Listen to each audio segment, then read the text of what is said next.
bagaimana kelahiran Nabi Shallallahu Alaihi Wasallam yang terkait dengan perang gajah. Kenapa kita harus mengulang-ulang kisah tentang sejarah Nabi ini? Karena juga penting bisa dikisahkan kepada anak-anak kita, daripada kita kisahkan kisah-kisah yang macam-macam gitu ya. Mendingan kita ceritakan kepada anak-anak kita ini sejarah Nabi Sallallahu Alaihi Wasallam. Bertolak dari surat di dalam Al-Quranul Karim yang dikenal dengan Suratul Fil. Allah Subhanahu wa taala berfirman di dalam Suratul Fil, "Alam tara kaifa fa'ala rabbuka bi ashabil fil?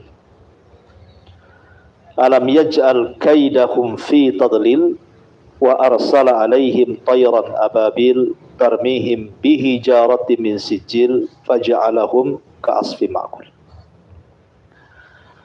Alam tara kaifa fa'ala rabbuka bi ashabil fil? Tidakkah kau lihat bagaimana Allah berbuat kepada pasukan gajah? Dahulu di negeri Yaman ada satu daerah namanya Najran. Daerah itu namanya Najran,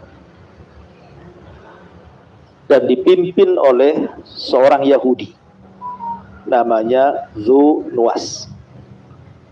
Dzunwas ini seorang penyihir,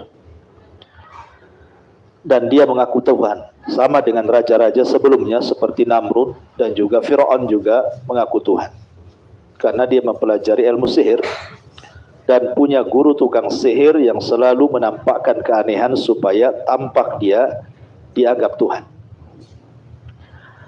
Masalahnya masyarakat Najran itu umumnya adalah orang-orang Nasrani,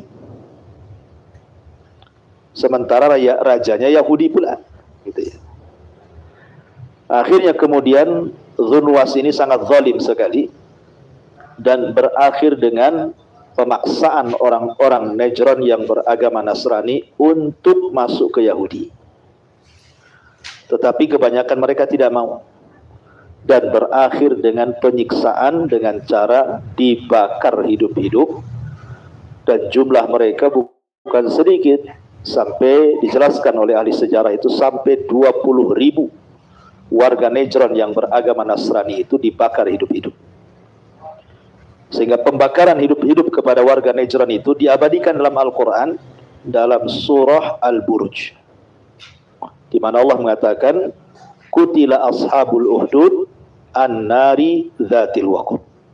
Dilaknat ashabul uhdud karena mereka sudah menyalakan api dan membakar penduduk Najran sampai 20.000 lebih, dan kisahnya disebut kisah ashabul uhdud. Pembakaran orang-orang Najran ini oleh Raja Dzunwas terdengar sampai Romawi, karena dahulu ada kerajaan besar di Syam itu, kerajaan Romawi, dan mayoritas agamanya Nasrani. Karena ada 3 kerajaan yang mayoritas Nasrani, pertama Romawi, kemudian Ethiopia atau dikenal dengan Habasyah, dan juga Mesir, rajanya dikenal dengan Muqawqis.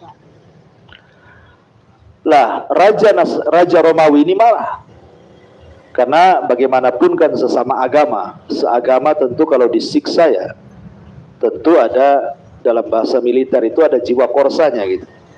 Jadi kalau mereka disakiti ya sama dengan menyakiti kita gitu. Sama dengan kita juga kalau warga Muslim Palestina kemudian diserang sama Israel, kita sakit hati juga gitu.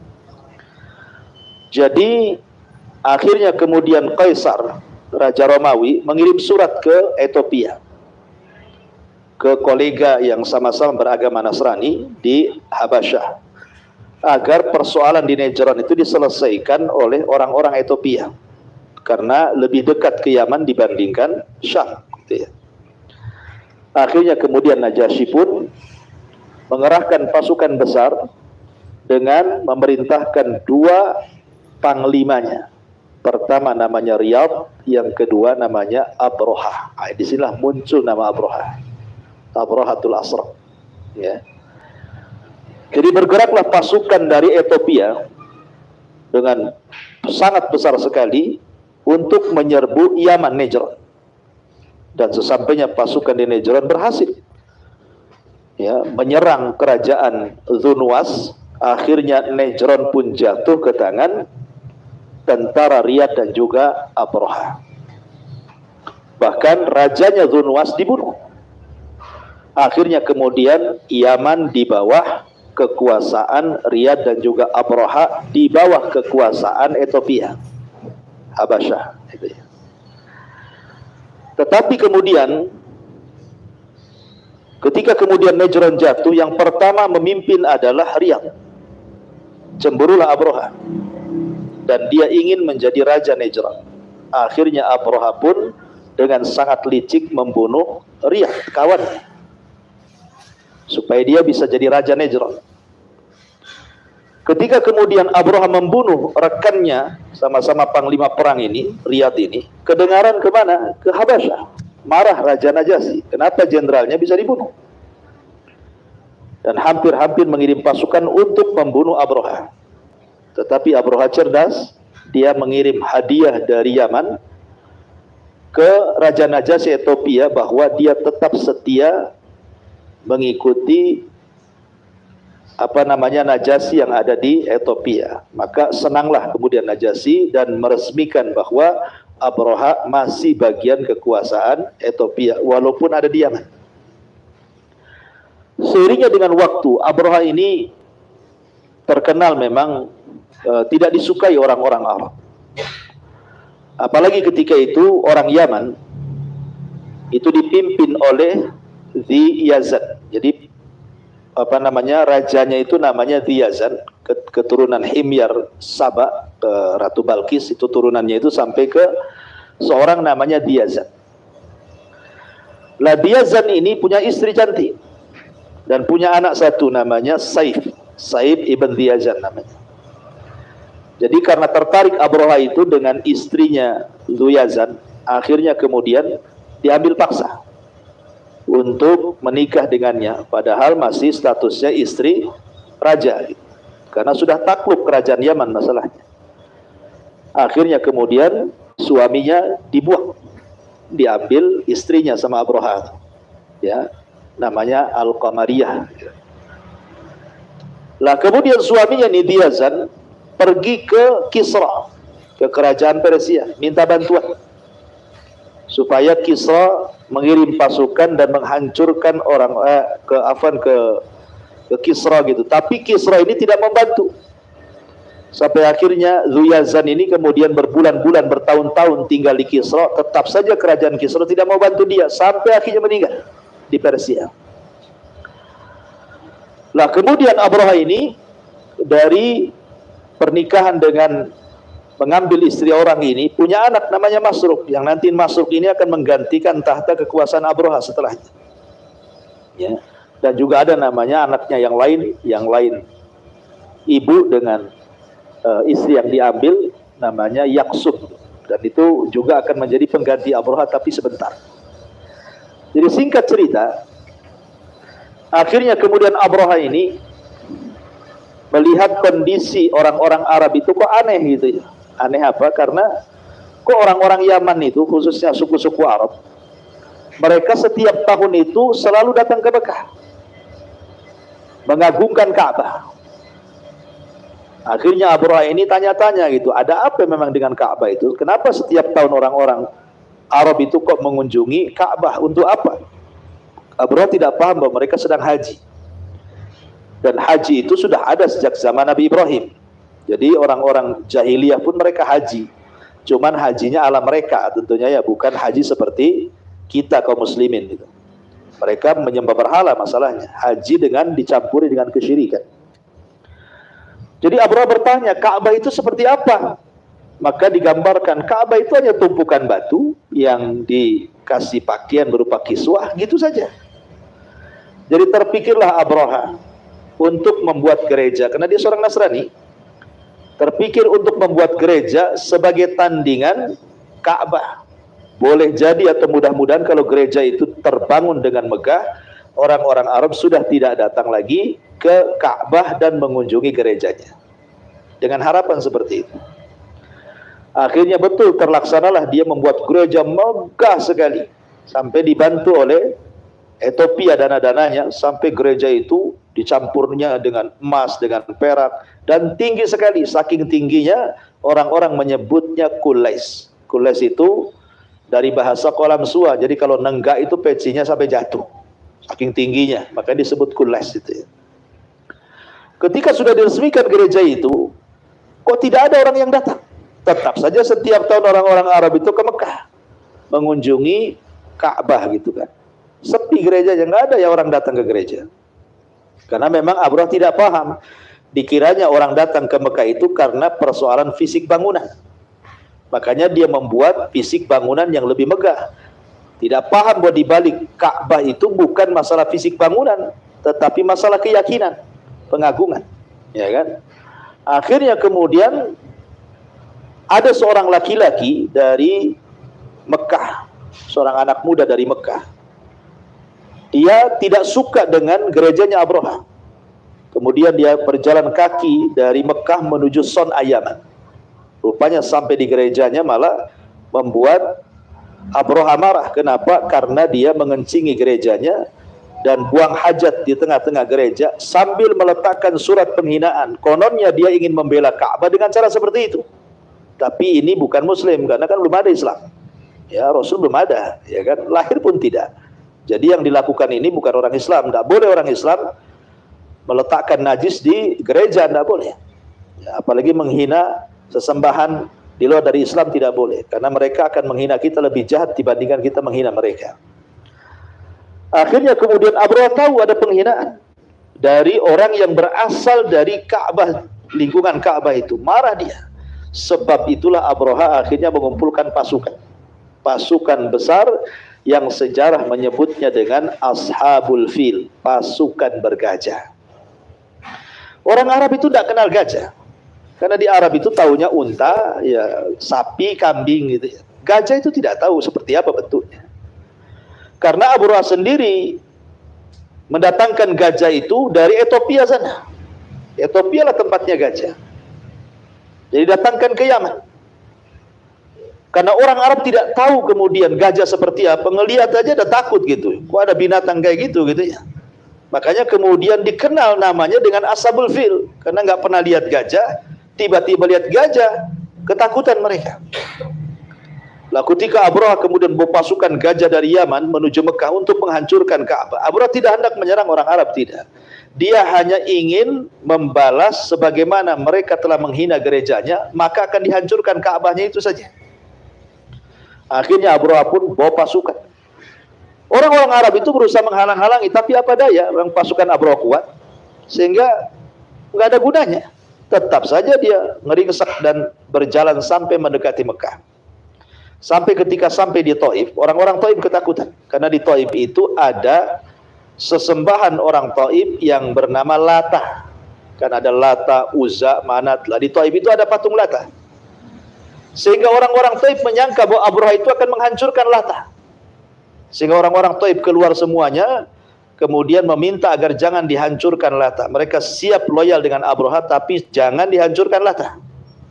Akhirnya orang Taif kemudian menitipkan seorang laki-laki namanya Abu Rugol sebagai penunjuk jalan kemana arah ke Mekah dari Taif itu. Sebagai imbalannya, asal jangan dihancurkan patung Lata itu. Akhirnya berangkatlah kemudian Abrahah dipandu oleh Abu Rugol orang Taif itu.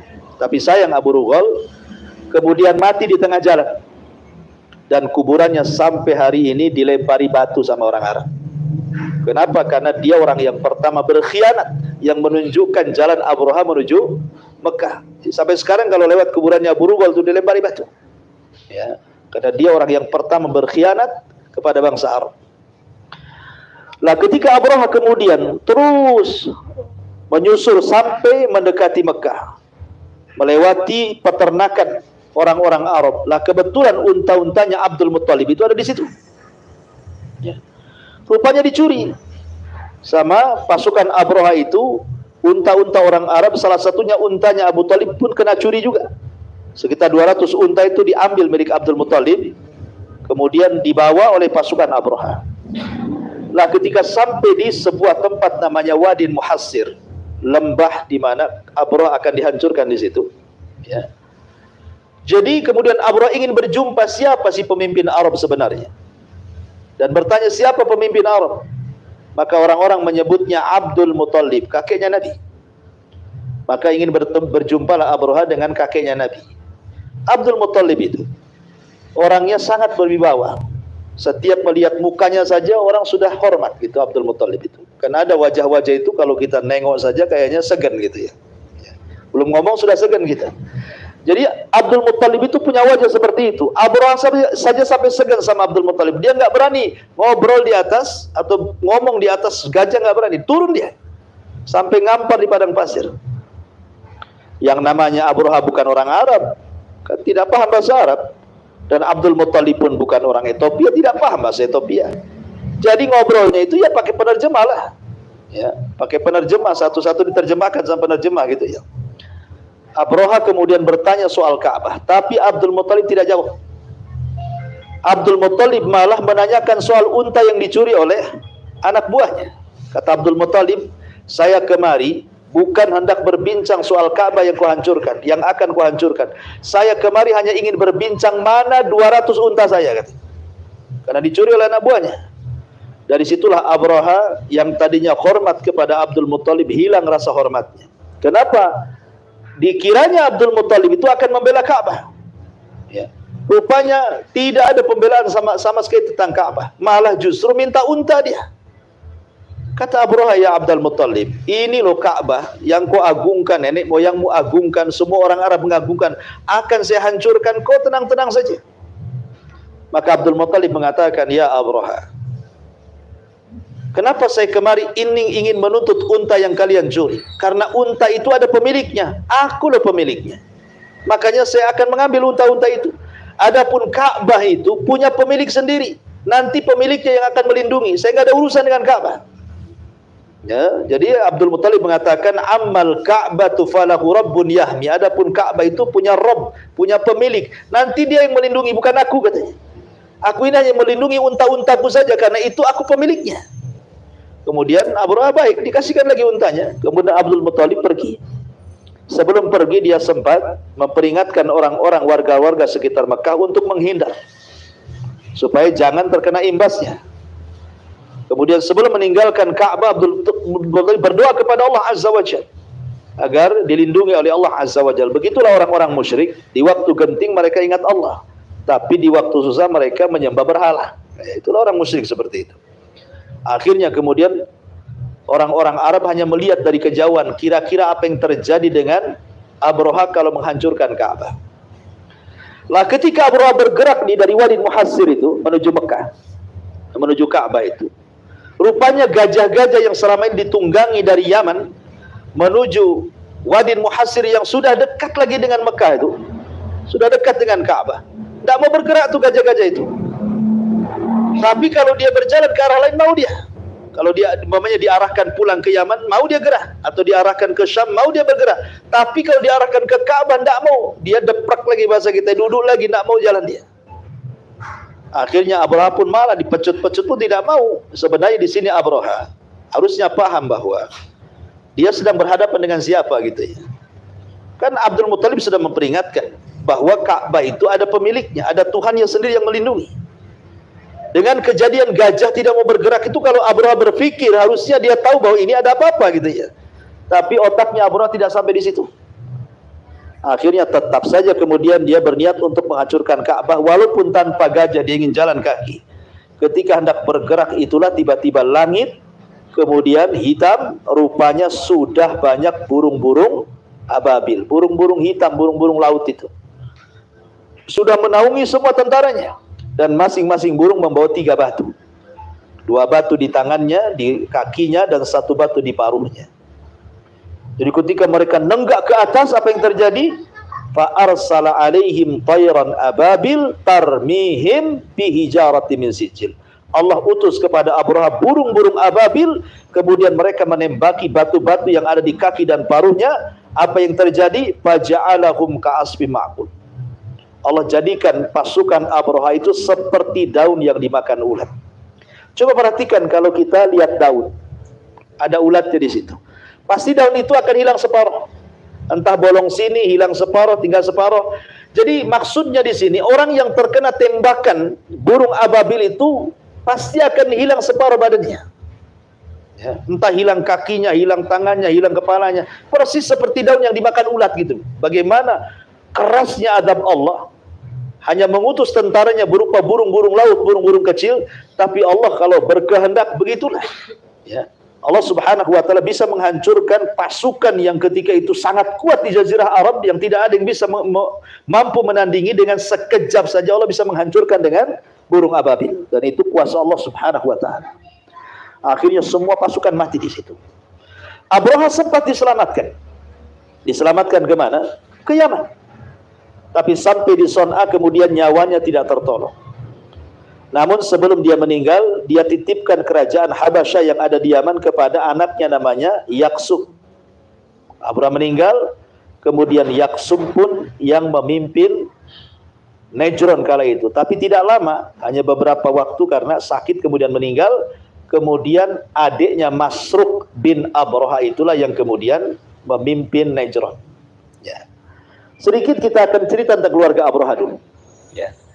Jadi Abraha ini dari pernikahan, tadi kan sudah saya singgung di awal, Abraha itu menculik istrinya Raja Yaman. Ya, namanya Qamariyah, dari suaminya namanya Diyazan.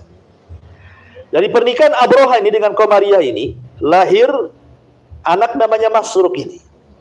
Dan sebelumnya istrinya Diyazan itu sudah punya anak namanya Saif. Ya, Saif ibn Diyazan.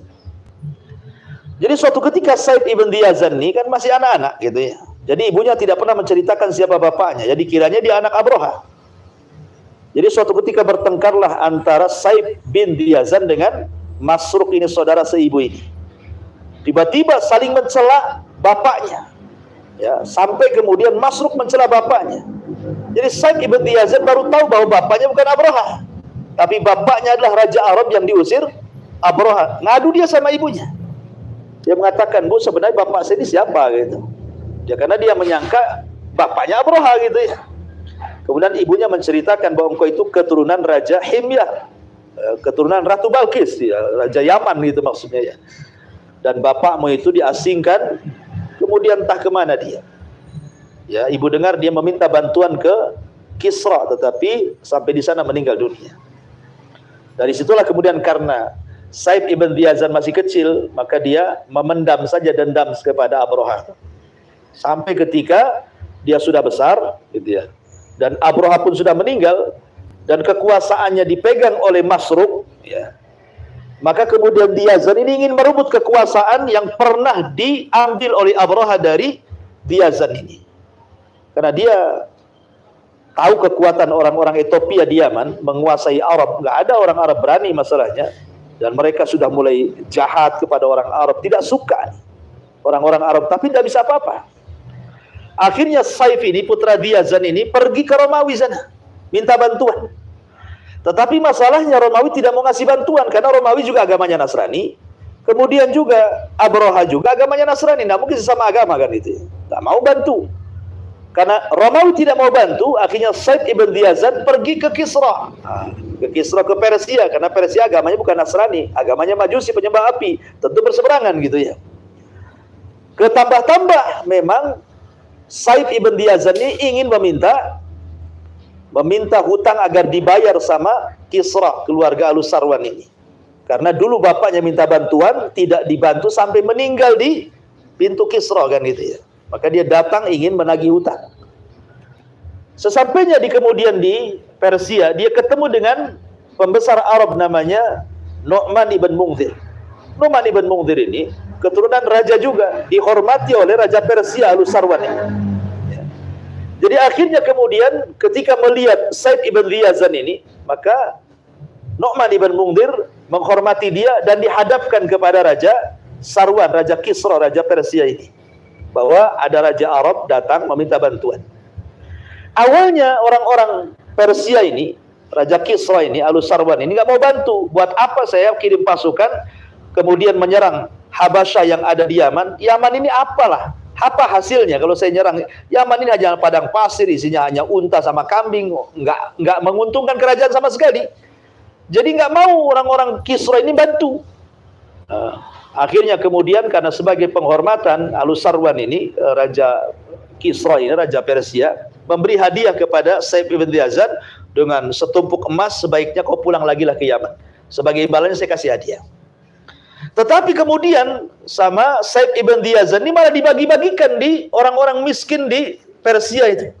Ketahuan sama prajurit, dilaporkan sama raja, marah sama raja, dipanggil lagi Saif ibn Yazan. Apa maksudnya ini? Dikasih hadiah malah dibagi-bagikan. Ya. Akhirnya kemudian Saif ibn Yazan ngomong, saya kemari loh bukan ingin dapat emas. Saya kemari bukan ingin mendapatkan hadiah. Saya kemari ingin menuntut hutang bapakku. Dulu bapakku kemari minta bantuan, kau hanya janji-janji mau bantu sampai meninggal bapakku di sini. Kalau kau mau, kirimkanlah pasukan bantu aku rebut Yaman dari orang-orang Ethiopia. Akhirnya kemudian karena itu permintaannya, kata Raja Persia, tunggu dulu sampai saya berunding dengan para pejabat di Persia. Akhirnya dirundingkan. Ya. Setelah dirundingkan, kemudian para pejabat itu punya ide dan ngomong sama rajanya, Raja Kisra itu, Alusarwan, dan mengatakan, kita bantu saja. Tetapi jangan kita kerahkan tentara-tentara kita. Bukankah di penjara banyak penjahat?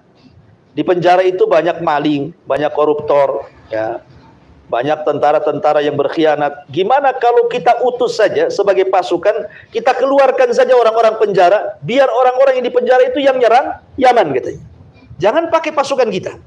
Jadi kalau terjadi kekalahan, kita nggak rugi, mereka orang jahat.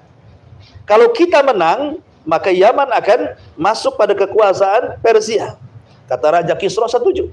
Akhirnya semua orang penjara dikeluarkan, ya, dan dijadikan pasukan untuk berangkat dengan Saif ibn Yazan berperang di Yaman.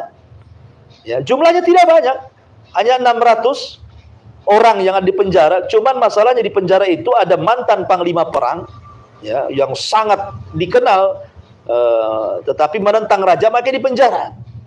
Ya, namanya Wahzar namanya, ya. Jadi namanya Wahzar. Wahzar itulah yang memimpin 600 pasukan Persia, orang-orang yang di penjara itu, untuk ikut dengan Saif ibn Yazan ke Yaman menggunakan 8 perahu.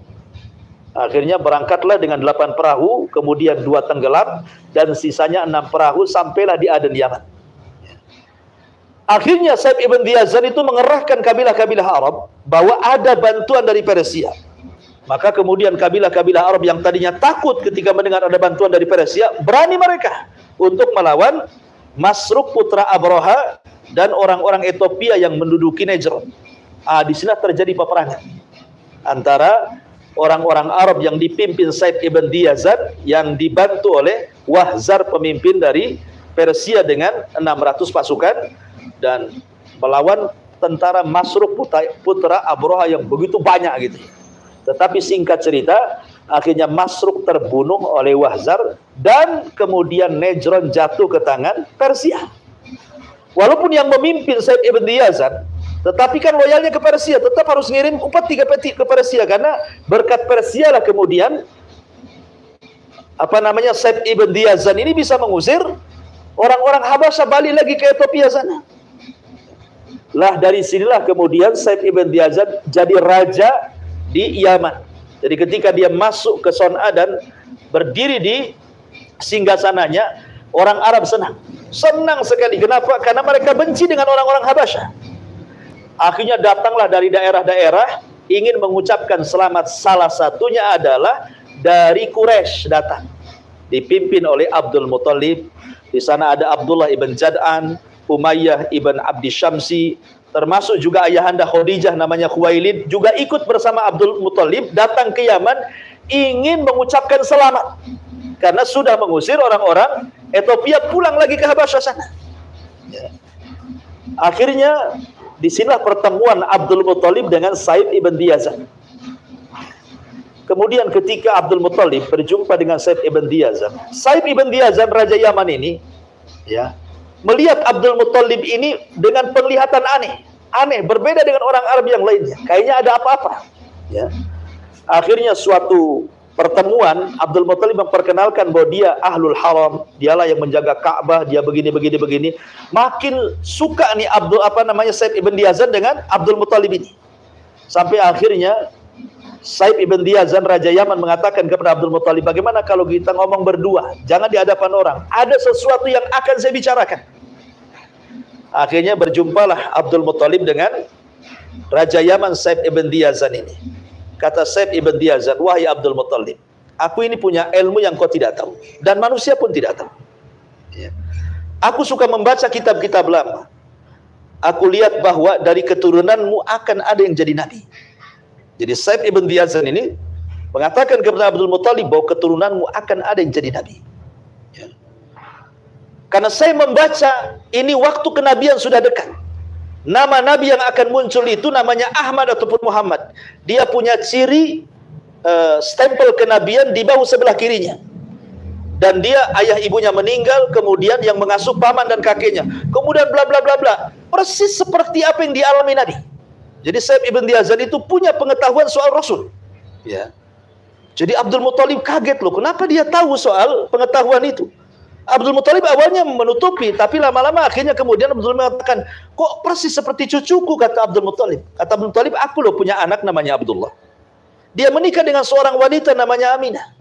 Kemudian dia punya anak namanya Muhammad. Sekarang dua orang tuanya meninggal. Dan sekarang kemudian anak itu sudah dikapil oleh pamannya dan kakeknya. Maksudnya saya dan Abu Thalib gitu ya. Kata Saib ibn Diyazan, jangan-jangan itu yang dimaksud. Maksudnya, jangan-jangan itulah Nabi yang dimaksud gitu ya. Yang akan memimpin umat, membawa keadilan, menghancurkan berhala dan begitu seterusnya.